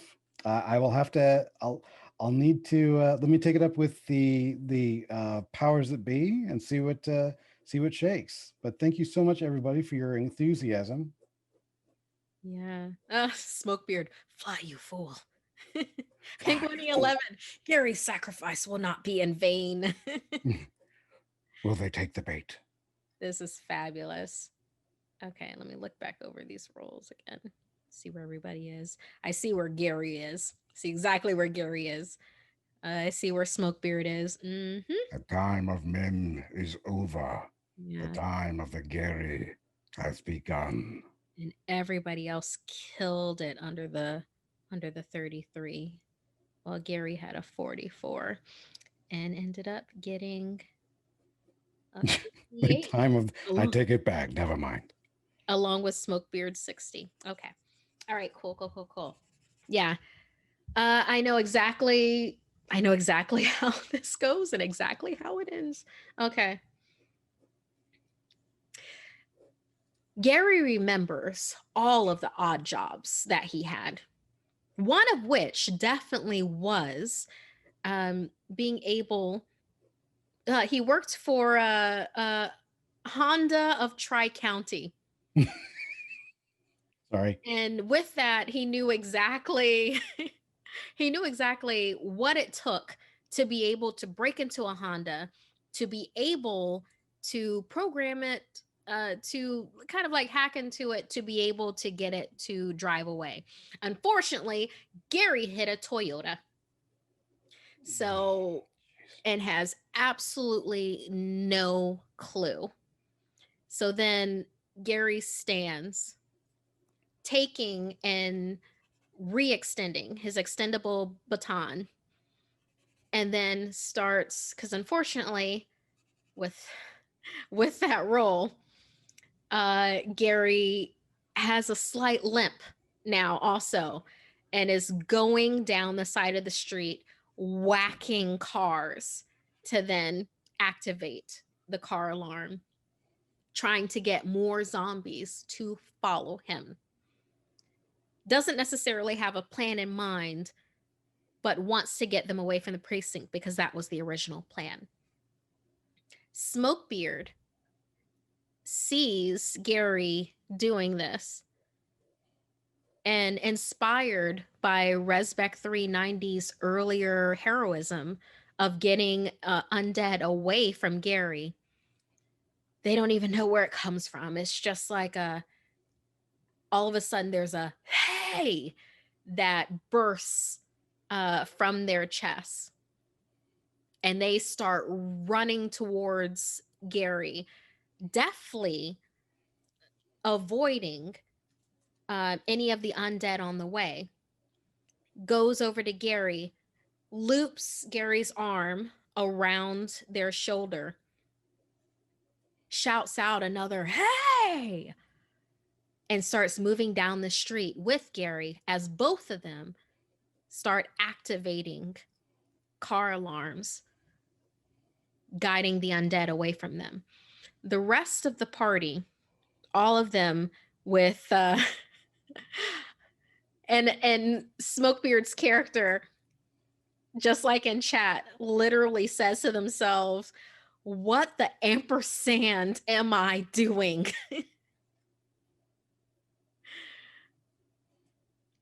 They say, "What the percentage of score ampersand am I doing?" Yes, they've been infected with Gary heroism. Gary is catching.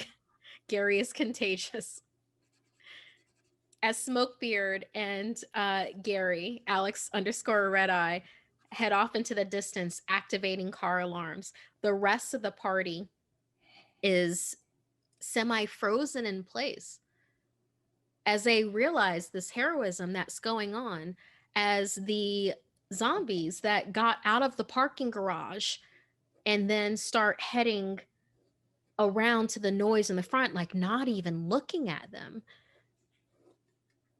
They realize that Gary and Smokebeard have given them a chance to fortify the front of the precinct, to save the people inside. And all of them wonder, was it worth it? The undead are lured away from the front, yes. They will barricade this front from the outside as well as the inside. The danger is much less, but the infected are still there. Because they are literally living, because they have to live within this building, eventually more infected will come. Unless, and our party looks at each other as car alarms are going off in the distance, as they hear Smokebeard's voice going, hey, getting further and further away. They look in each other's eyes and they realize that they need to go hunting.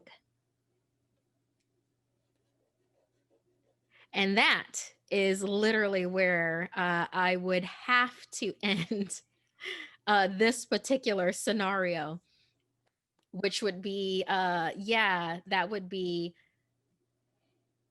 mainly, that's like, we'll say 3/4, because why not? We'll say 3/4 through day 2 That of was like this whole fantastic. scenario. It's like that's fun times. Thanks everyone for being so open with your roles. And yeah, all the zombie bites. I mean, there's a number of other things with this. If you wanna take a look at this, and you can find it on see Outbreak Undead second edition intro manual, and you find that on drivethrurpg.com. It is free. It costs 0 doll hairs. So you got that. And with this, there's a lot more to it. And I do thoroughly recommend like sharing this with friends, because it does come with particular characters that are already pre-made, such as Gary, who I think everybody had a lot of fun with Gary. So, and then along with this, obviously, we were having a good old time with Caleb and this art. And like Penguini 11 said, like, Caleb, exclamation point, the art. You're very kind. Thank you so much, Penguin 11. I A think lot of we people are complimenting the art. Yeah. thank you, all of you. I really appreciate it. It's I really appreciate all your engagement, all your feedback. Your compliments are are very much appreciated. Any helpful tidbits or suggestions you might have had. Um, but I got to say that the tonight was just this was so much fun. Marquia, you're amazing at doing game mastering, and I can't wait to hopefully see more of that in the future. I think chat would definitely agree with me that you are a resource that we don't take advantage of nearly enough when it comes to game mastering, and I would like to see that remedied in short order. Um, I feel like this is the start of something really amazing. I would love to do more of stuff like this in the future if Chad agrees, and if you agree as well. If you don't mind me coming in and occasionally loosing my insanely hilarious dad jokes during Hunter's Gathering. Are you kidding? We loved this. This This is was great. fantastic. I Well, really do enjoyed you this. love it? Because I feel like what we really learned about tonight was the power of not just heroism but heroism. I feel like Mm. So this was powerful. I feel like we need to ask Christopher De La Rosa, the author of Tri County, if he could do like a sequel, something about Gary, Yeah. uh, or Peggy Sue Got Garried. Oh my Um, gosh. I feel like that would also be really good. Um, Oh, this Gary and the Hendersons. I don't Gary and know the why I just thought Hendersons. I about mean, that. well, I Yeah. mean, I like what else do we something need about besides Gary. zombies and a cryptid? I feel like that's really Gary Land, like Zombie Land, but Gary perfect. Land. Perfect. But Monsters this and is Gary. yes. But I really got to say, what WWGD? What would Gary do? This is all good stuff. And immediately everybody, I feel like, yeah, we're losing watchers. Like they're bleeding out. Um, but thank you so much, Markia, for having me tonight on Hunter's Gathering. This is a true joy. Oh, I very much enjoyed this. Thank you so much for doing this, Caleb, but thank you so much for like our moderators. I realized I was like, we're not going to go over 9, and now it's like 9:08. Thank you so much for that. Thank you, JB Jara, for being our tech wizard. And oh, look at this! And Not bad, eh? we have this. We have our rag and bone It's a portrait. thing. Yes, I love this. A little bit more polish, and I think it'll be ready to go. Oh, excellent. Thank you guys for being here with me while I made it. Yeah. Oh, pardon me. My allergies are everywhere right now. Hmm. Somebody's cutting onions. Oh, well, What about it's you? not that. I totally admit to when I'm like I cry. It's like right now it's just like allergies are everywhere. Yeah, thank you so much for our chat room for like rolling with the dice punches basically, and Alex for being such a good sport. I You're know here. you ended up being a major character. All of you were major characters, but I know there was a like there was a Gary love hate thing that happened, and thanks so much for being a part of that with us. Really appreciate you. Okay, so everyone else, just to reiterate, congrats to Samantha J from California, who for our gatherings giveaways won our Kids on Bikes PDF bundle. Yay. So, and then also, so that you know, go to huntersentertainment.com/giveaway to enter into our newest giveaway, which is a Teens in Space PDF, and then also the ABCs of RPGs activity book PDF. Oh, Mhm. fantastic. Yeah, We're yeah. giving one of So, those away. That's wonderful. If yeah. you'd like to see a quick little preview of that, I've got one right Ooh, here. cool. Definitely reach into the Aurora Borealis I'm going and to pull that reach into sucker out. the sparkling void behind my desk here and pull out. Now, this is a physical copy. Hmm. Yeah, these are all going to be digital, Yeah, by the way. But but yes, actually digital works pretty well. And as you can see, there's I did all the art for the interiors. They're really fun to do with your kids. To if mm, you yourself are a big kid, as Marquis has been Yes. saying, Thank you so November, much for October, sharing. November is Arts and Crafts Month. So Mhm. have some fun with these and enjoy them if you get a chance. Besides, enter if you want to get a free copy of the PDF. But you can also you can download your own PDF straight from the Hunter site. Yeah. And also big thanks to Christian Shelton, who's been running our giveaways, our Gleam giveaways that we've been doing. Very much appreciate you. And then also had the suggestion of the ABCs of RPGs because I was like, oh, I need something that people can do with their hands. And he's like, well, There you go. this could work. So, yeah. All right, everyone. I hope that you had a really great time. Go ahead and follow us or subscribe or like tell other people about us. Join our Discord, yeah, and the such. And all of us are on social media. I mean, Caleb, is there anywhere that is there anything that you want to promote right this second? I know that you have your own drawing thing that you do sometimes, I or do. is there upcoming project that you want to spotlight? Well, like I said before, in addition to doing art direction for Hunters Entertainment, I also do a lot of illustration for other role playing games and tabletop ones, especially for. And one of my biggest clients is Chaosium, who publishes Call of Cthulhu, and they just came out with this beautiful PDF that's available on Drive Through RPG called Children of Fear, and it's this trans Asia journey in which it was exhaustively researched. It's over 450 pages. There are maps and printouts and all sorts of wonderful add-ons. But it is it's a real masterpiece. It's already getting rave reviews. Some of them are being, some people are comparing it with some of the great Call of Cthulhu scenarios or campaigns of old, like Masks of Nyarlathotep or Shadows of Yog Sothoth.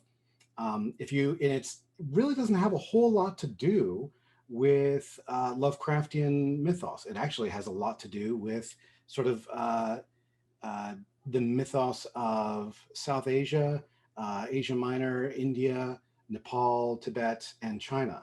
It's just it's actually kind of like a cosmic horror version of this classic story called Journey into the West, Mm. and which takes place over thousands of miles and has all sorts of fantastic creatures. And it's like I said before, it's exhaustively researched by Dr. Lynn Hardy, who went over and beyond for this story.